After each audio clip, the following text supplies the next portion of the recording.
Kami bersyukur Tuhan buat kasih setiamu, kebaikanmu, kemurahanmu yang telah kami nikmati setiap waktu.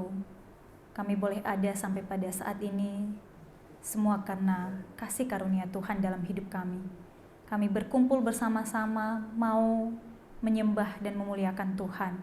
Dan kami rindu untuk boleh mendengarkan firman-Mu yang menuntun kehidupan kami, membawa kami pada pengenalan yang lebih dekat lagi dengan Engkau. Tolong hamba-Mu di dalam segala kelemahannya, di dalam menyampaikan firman Tuhan, Tuhan yang memperlengkapi dan yang memampukan untuk boleh memperkatakan firman Tuhan dengan baik kepada kami semua. Di dalam nama Tuhan Yesus Kristus kami berdoa. Amin. Bapak Ibu Saudara yang dikasihi Tuhan, Shalom. Shalom. Ya, saya senang melihat kita malam hari ini. Kita boleh memberikan senyum satu dengan yang lain, senyum yang paling hangat dan manis. Oke, puji Tuhan ya. Mari kita membuka Alkitab di dalam Galatia. Galatia pasal 3. Galatia pasal 3 ayatnya yang ke-15 sampai 18. Mari kita membaca bersama-sama bagian ini, hanya ada 4 ayat. Kita baca bersama-sama. Galatia pasal 3 ayat 15 sampai 18. Apakah semuanya sudah dapat? Amin. Mari kita baca sama-sama 1, 2, 3. Saudara-saudara, baiklah aku pergunakan suatu contoh dari hidup sehari-hari, suatu wasiat yang telah disahkan, sekalipun ia dari manusia, tidak dapat dibatalkan atau ditambahi oleh seorang pun. Adapun kepada Abraham diucapkan segala janji itu, dan kepada keturunannya, tidak dikatakan kepada keturunan-keturunannya, seolah-olah dimaksud banyak orang, tetapi hanya satu orang, dan kepada keturunanmu, yaitu Kristus. Maksudku ialah janji yang telah disahkan Allah tidak dapat dibatalkan oleh hukum Taurat yang baru terbit 430 tahun kemudian, sehingga janji itu hilang kekuatannya. Sebab jikalau apa yang telah ditentukan Allah berasal dari hukum Taurat, ia tidak berasal dari janji, tetapi justru oleh janjilah Allah telah menganugerahkan kasih karunia-Nya kepada Abraham. Demikian jauh pembacaan Alkitab. Berbahagialah setiap kita yang mendengar, mengerti, dan menghidupi kebenaran firman Tuhan yang sudah kita baca dan dengarkan pada malam hari ini.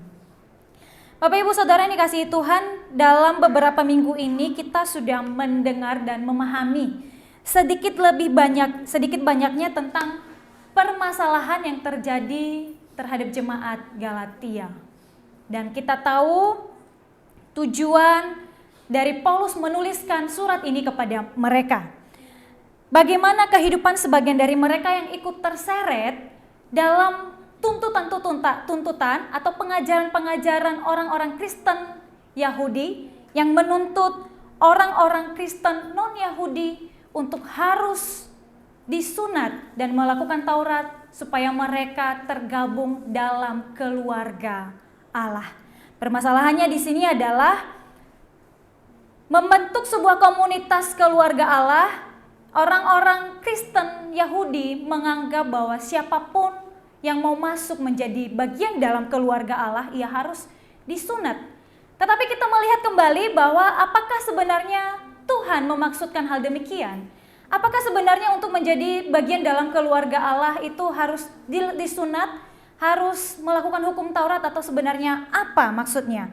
Nah, oleh karena itu kita menyaksikan bagaimana Paulus begitu keras menentang, menegur orang-orang Kristen di jemaat Galatia, karena sebagian dari mereka ternyata sudah ikut terseret oleh tuntutan-tuntutan itu.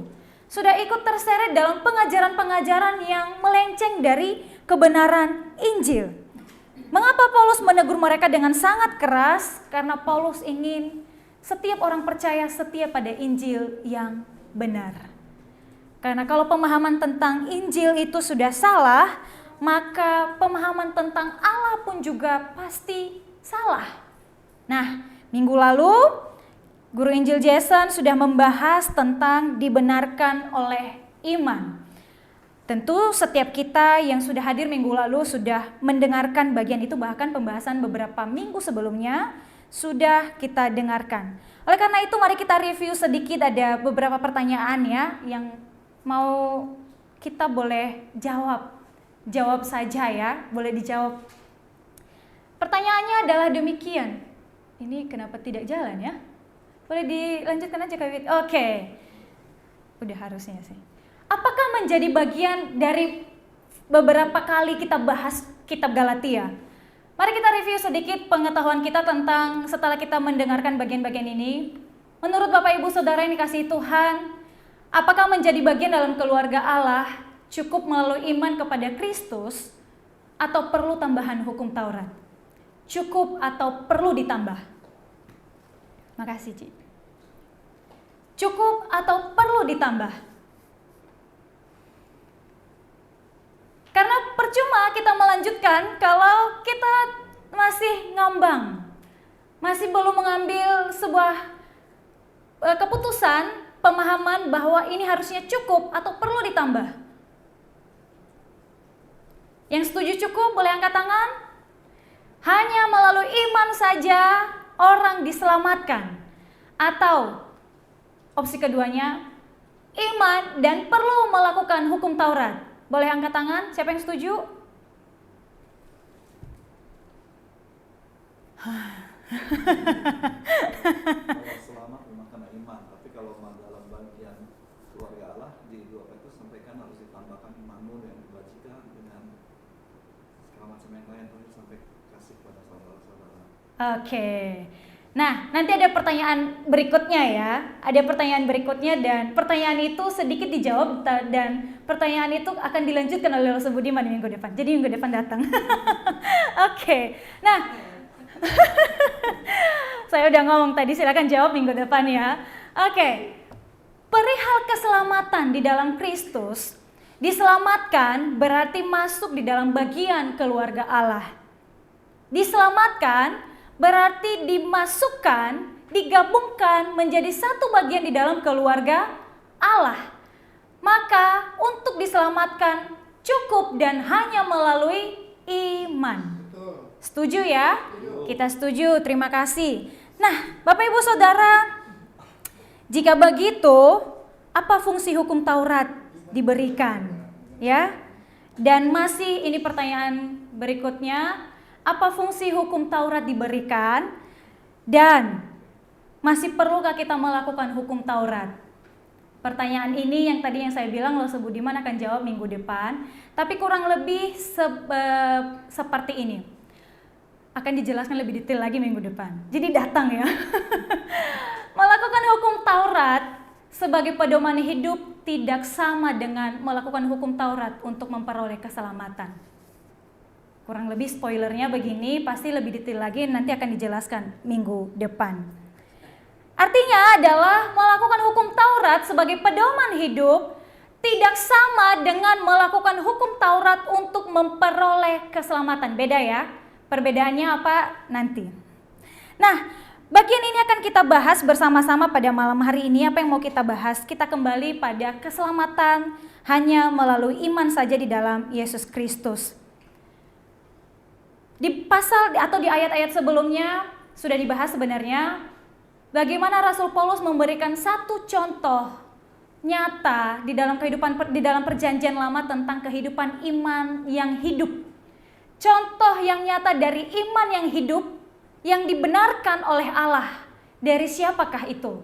Yaitu dari Abraham yang kita sebut dan yang disebut sebagai bapak orang beriman.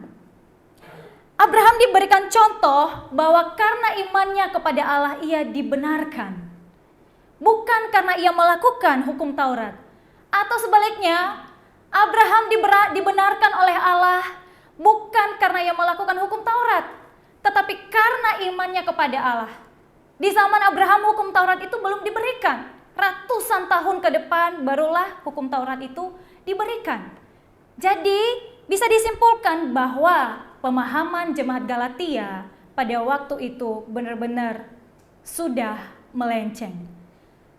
Pengaruh yang disampaikan oleh jemaat-jemaat Kristen Yahudi terhadap jemaat-jemaat Kristen Galatia non-Yahudi pada waktu itu sudah membawa orang jatuh pada pemahaman yang salah tentang Allah dan tentang firman Tuhan. Ini pasti sangat-sangat melenceng sekali. Nah, pada bagian ini kita melihat lagi suatu contoh yang sangat nyata yang diberikan oleh Rasul Paulus, bahwa kebenaran tentang dibenarkan oleh iman itu sudah terjadi di zaman Abraham. Dan kebenaran prinsip tentang dibenarkan oleh iman itu bukan hanya baru diberikan setelah hukum Taurat atau diberikan berdasarkan hukum Taurat. Tetapi jauh sebelumnya Allah telah menjanjikan hal ini kepada Abraham melalui Abraham. Bahkan janji tentang dibenarkan oleh iman itu tidak berdasarkan pada hukum Taurat. Tetapi Allah menjanjikan itu kepada Abraham. Apa yang dijanjikan oleh Allah kepada Abraham? Kita membuka di dalam Kejadian 22 ayat 18. Kejadian 22 ayat 18. Di situ dikatakan, oleh keturunanmu lah semua bangsa di bumi akan mendapat berkat. Mari kita highlight sedikit bagian kata keturunanmu lah. Kata keturunanmu lah, siapakah yang dimaksud di sini? Hanya satu di situ, kata keturunanmu lah semua bangsa akan diberkati. Bapak Ibu Saudara yang dikasihi Tuhan, kata keturunanmu ini berbentuk tunggal, bukan jamak. Hanya satu. Oleh karena itu, ini merujuk pada satu pribadi, bukan pada banyak pribadi. Siapa yang dimaksud oleh satu pribadi ini? Satu pribadi yang dimaksud di sini ialah Mesias yang akan datang. Kenapa disebut yang akan datang? Karena ini disampaikan kepada Abraham. Untuk hari ini, Mesias yang sudah datang, Kristus yang sudah datang, yang sudah kita kenal.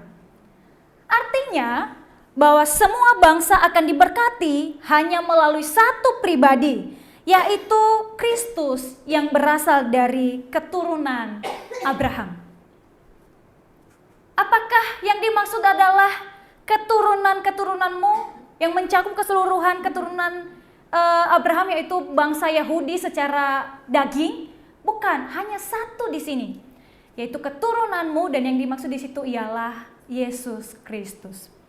Ini poin pertama, bahwa janji itu diberikan kepada Abraham, bahwa oleh keturunanmu lah semua bangsa akan mendapat berkat. Dan kata keturunanmu itu adalah Yesus Kristus. Oleh karena itu, janji itu digenapi hanya dan melalui pribadi Yesus Kristus. Nah, Bapak Ibu Saudara, berdasarkan janji inilah, janji Allah ini, siapa sajakah yang diberkati? Apakah hanya orang-orang yang berasal dari garis keturunan Abraham secara daging, yaitu orang Yahudi, atau secara keseluruhan? Ternyata bukan. Tetapi bagi semua orang yang percaya dalam nama Yesus akan menerima janji-janji itu. Kalau orang Yahudi mengklaim diri mereka sebagai orang yang layak menerima dengan segala kemegahan yang mereka miliki berdasarkan janji-janji yang telah diberikan melalui garis keturunan yang mereka terima dari Abraham. Tapi ternyata kedatangan Kristus meruntuhkan pemisah antara Yahudi dan non-Yahudi dan menyatukan baik Yahudi maupun non-Yahudi menjadi satu di dalam keluarga Allah melalui pengorbanan Kristus. Dengan kata lain, bahwa baik kita yang hari ini bukan keturunan Yahudi secara daging, secara darah dan daging, kita telah disatukan oleh Kristus melalui pengorbanannya menjadi satu di dalam keluarga Allah.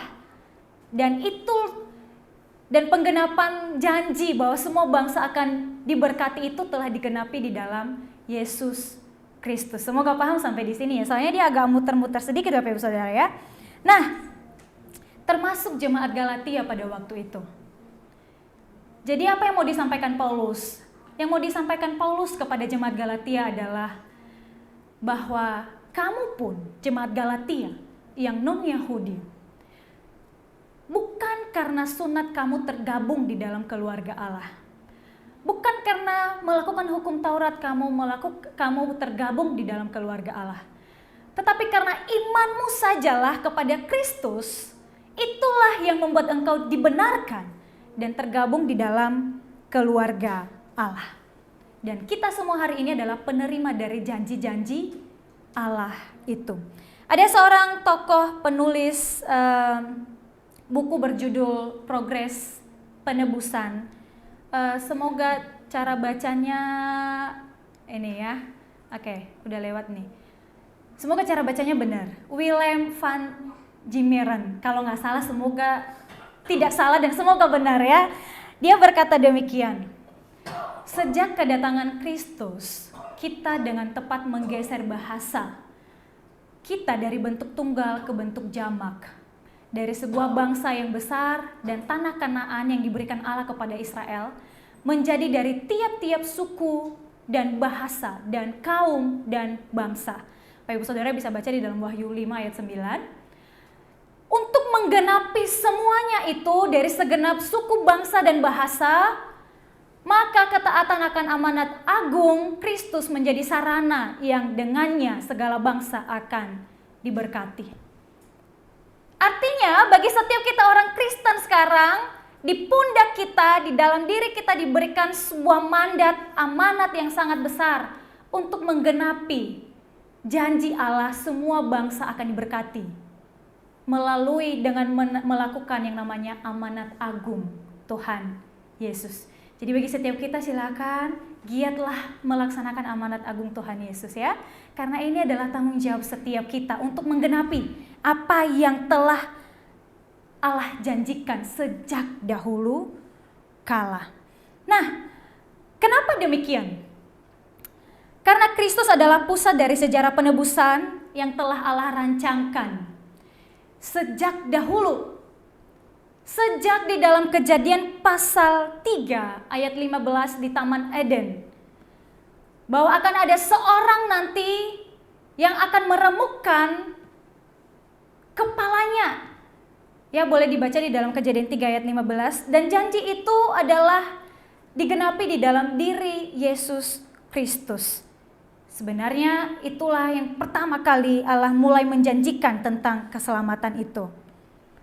Jadi Bapak Ibu Saudara, pemahaman bahwa semua bangsa akan diberkati melalui keturunan Abraham yang satu ini, yaitu melalui Kristus. Sebenarnya bagian ini meruntuhkan pemahaman dan kebanggaan bangsa Yahudi pada waktu itu tentang identitas mereka sebagai keturunan Abraham secara daging.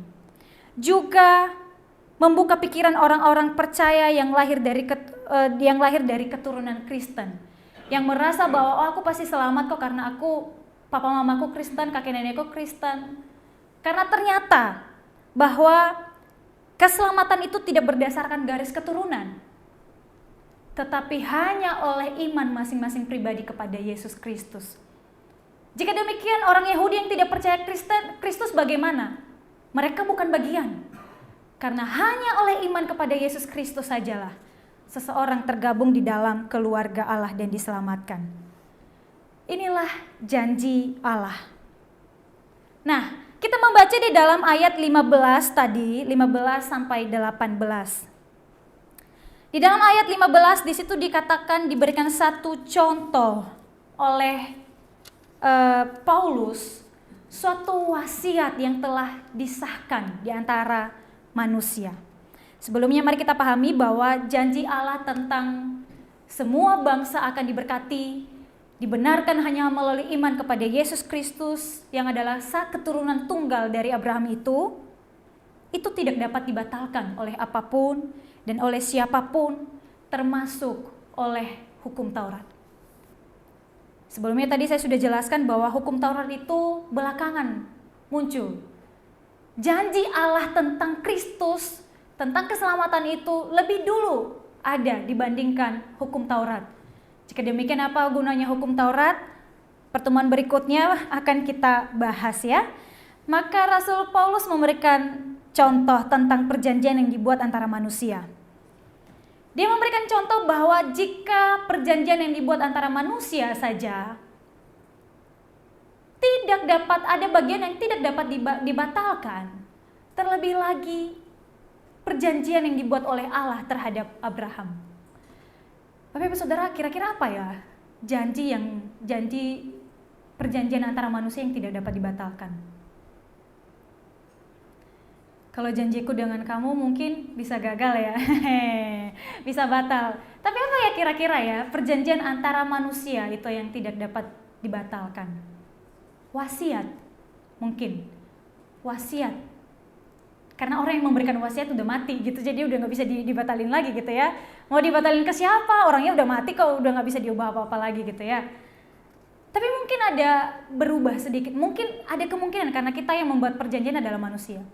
Tetapi yang mau dijelaskan oleh Rasul Paulus di sini adalah bahwa apa yang telah dijanjikan oleh Allah tentang keselamatan, tentang Kristus kepada bangsa-bangsa, itu tidak dapat dibatalkan. Itu tidak dapat diubah, tidak dapat diganggu-gugat oleh apapun. Pertanyaannya, kenapa? Kenapa tidak dapat diganggu-gugat? Yang pertama, karena janji itu telah digenapi di dalam diri Yesus Kristus.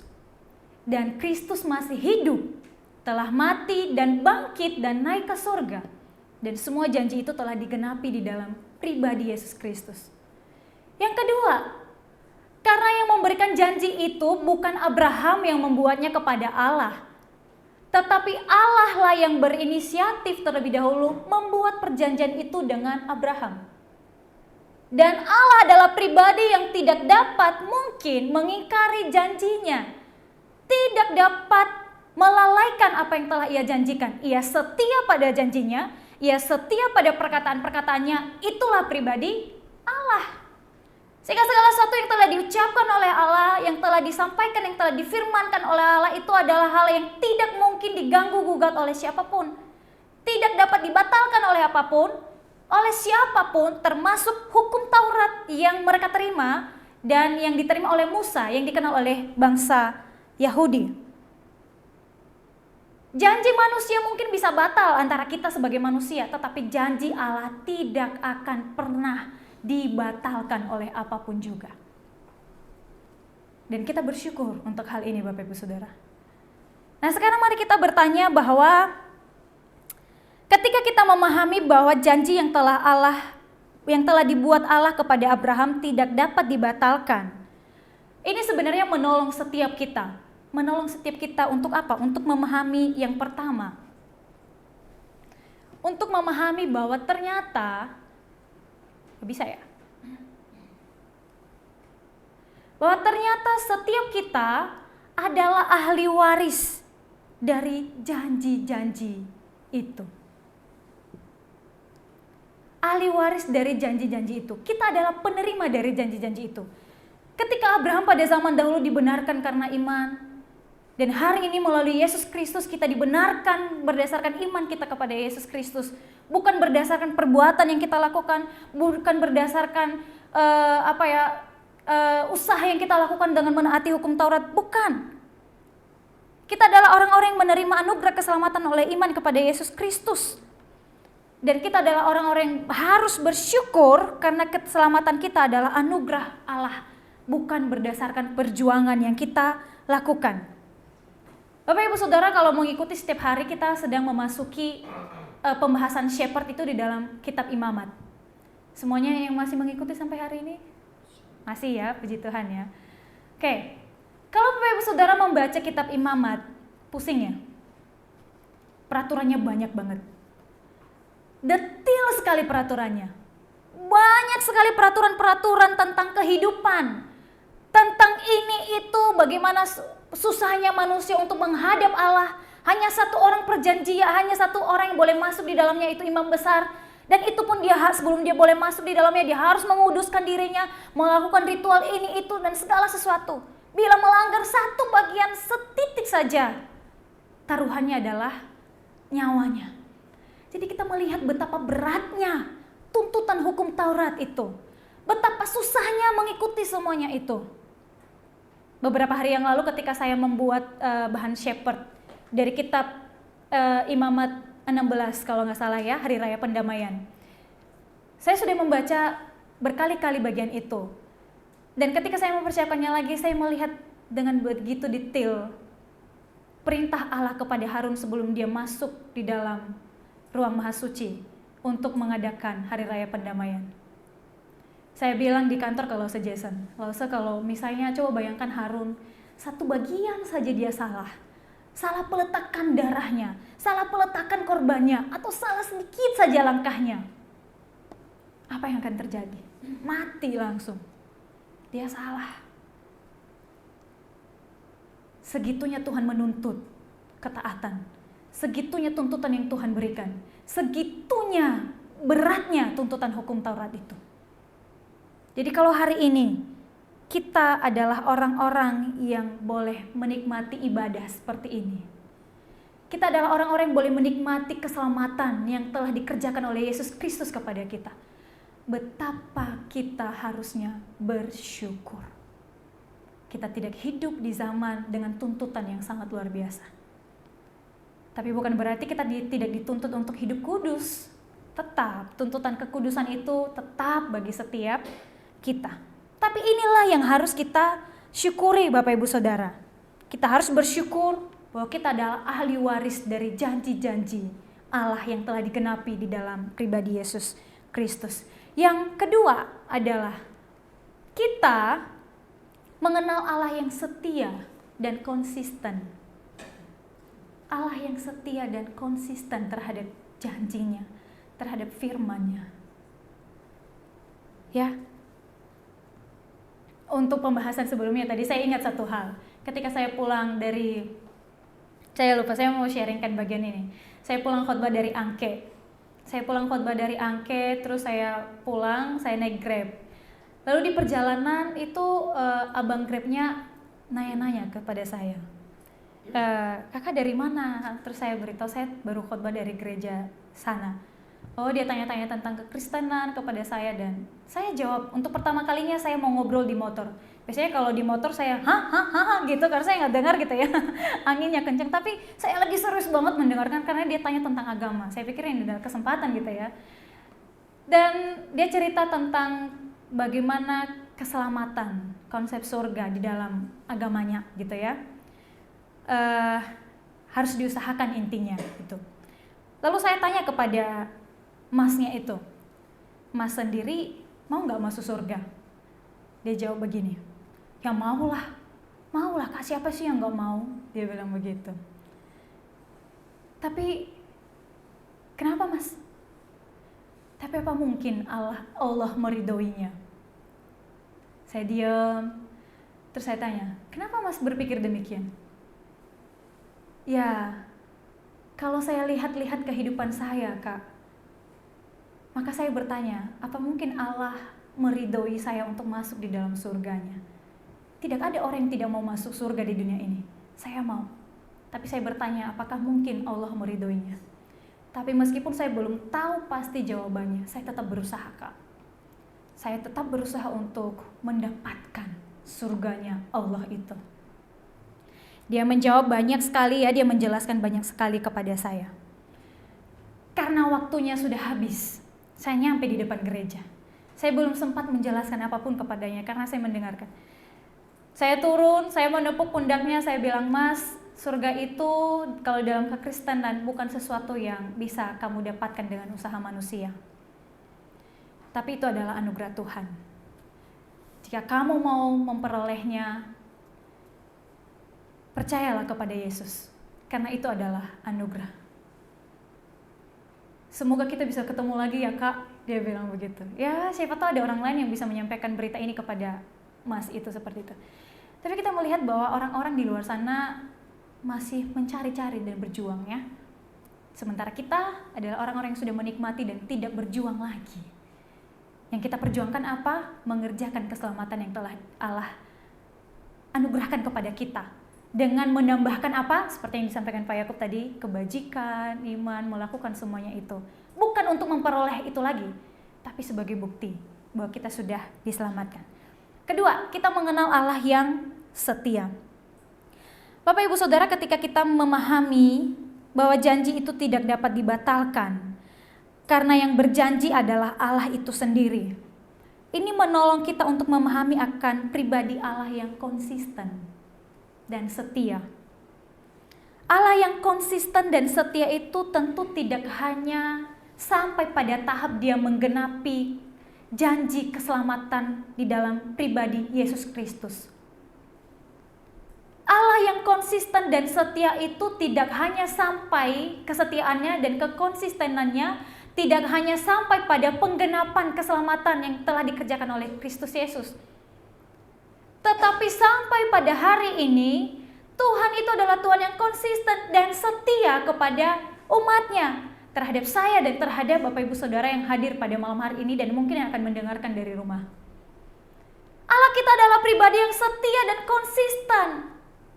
Kekonsistenannya ia buktikan, bahkan ketika Yesus naik ke surga, ia tidak meninggalkan kita berjalan sendirian menghadapi persoalan hidup di dunia yang sudah rusak ini. Apa yang ia lakukan?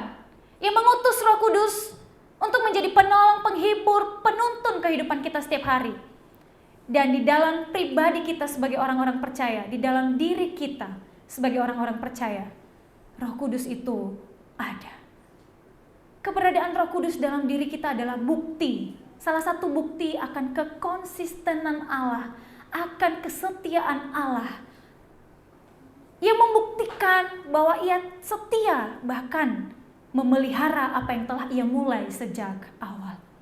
Ia juga setia dan konsisten terhadap engkau dan saya di dalam menghadapi segala persoalan dalam kehidupan ini.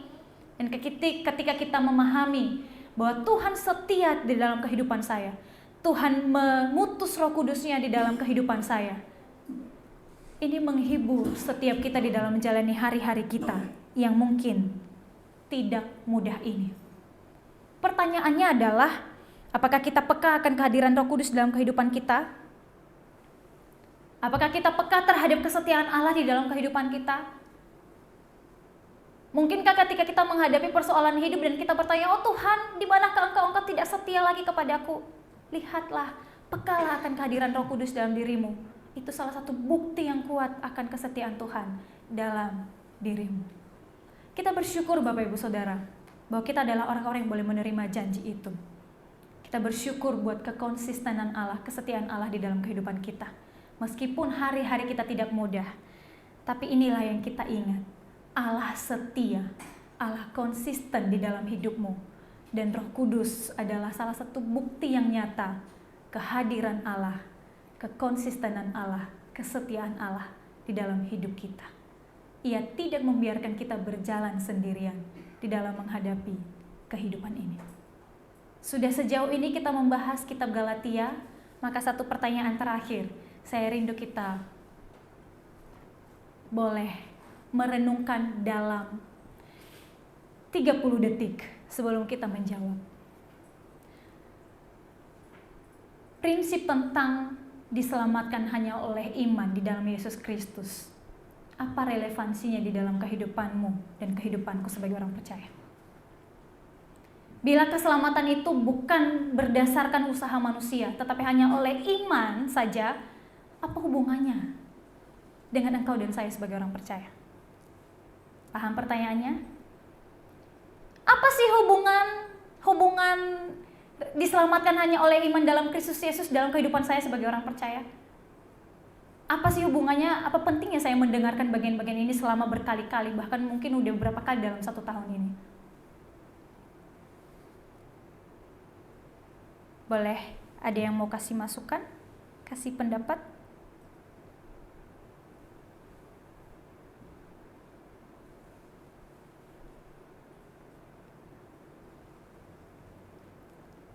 Ada nggak hubungannya? Apa hubungannya buat Bapak Ibu Saudara? Kita sebagai anaknya. Kita sebagai anaknya. Oke, terima kasih Om. Dari sudut kiri saya, apa hubungannya tentang pemahaman bahwa saya diselamatkan bukan karena perbuatan saya, tapi karena anugerah Tuhan saja ya? Apa hubungannya bagi saya sih? Kalau nggak ada hubungannya bagi saya, apa kita ganti temanya?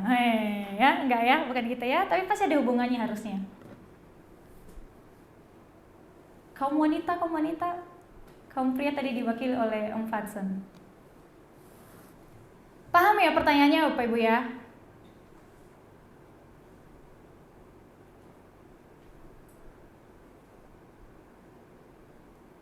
Oke, saya percaya sebenarnya tahu jawabannya tapi disimpan dalam hati.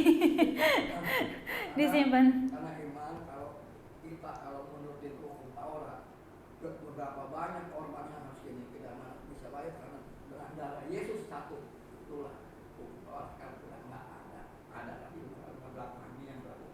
Yesus dan korban. Oke, puji Tuhan ya. Oke, terima kasih Om. Ya, betul sekali Bapak Ibu Saudara. Coba bayangkan kalau masih melakukan hukum Taurat, seberat apa beban kita gitu ya. Wah, gitu ya. Kita beri tepuk tangan buat Tuhan kita ya. Bukan buat saya, bukan buat Bapak-bapak yang menjawab, tapi buat Tuhan kita yang penuh belas kasihan. Menganugerahkan iman itu kepada setiap kita. Karena bila kita percaya kepada Yesus pun, itu juga adalah anugerah Allah. Bukan karena kekuatan kita. Amin. Mari kita berdoa. Saya minta Lo Budiman boleh tutup kita di dalam doa.